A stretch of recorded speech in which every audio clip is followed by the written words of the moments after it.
Matapang na kinastigo ni Senator Riza Ontiveros ang ngayoy burado ng Facebook post ni suspended Bamban Tarlac Mayor Alice Guo at sinabing mas marami pang post online ang alkalde kaysa pagdalo nito sa Senate inquiry.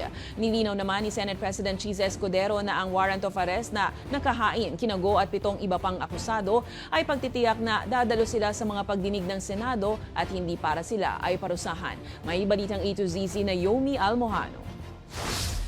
Huwag kayong mag-alala, hindi kami fixated sa'yo. Allergic lang kami sa mga sinungaling.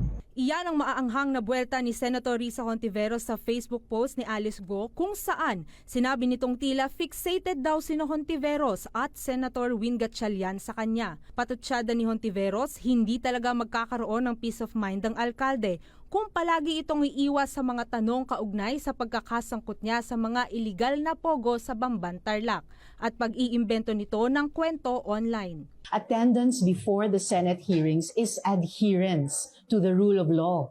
So, sadly for you, hindi katumbas ng attendance mo sa Senado ang mayat-maya mong pagsa-social media.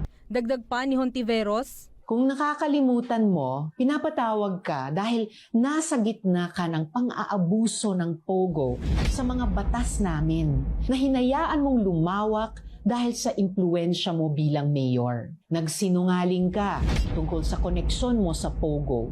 Nagsinungaling ka tungkol sa pagkatao mo.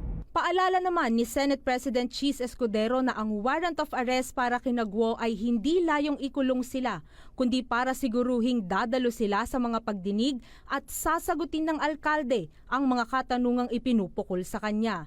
Ayon din kay Escudero, walang karapatan ng alkalde na pagsabihan ng Senado sa kung ano ang dapat nilang iprioridad na issue o usapin sa bansa.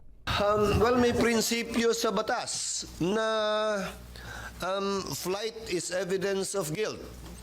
Ang kawalan ng kagustuhang sumuko at voluntaryong magpakita at sumagot sa mga simpleng katanungan, bagaman hindi sa pinapwersang umamin, ay pagpapakita na marahil ay may tinatago siya. Samantala, itinanggi ng kampo ni suspended Bamban Mayor Alice Guo na may kinalaman siya sa mga banta sa buhay na natatanggap ng mga senador na nangunguna sa investigasyon sa pagkakasangkot niya sa iligal na pogo.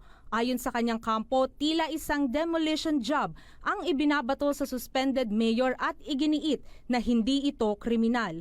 Tiniyak din ng kanyang abogado na hindi totoong nakalabas na ng bansa ang alkalde gamit ang Chinese passport nito. Para sa Balitang A to Z, Naomi Almohano.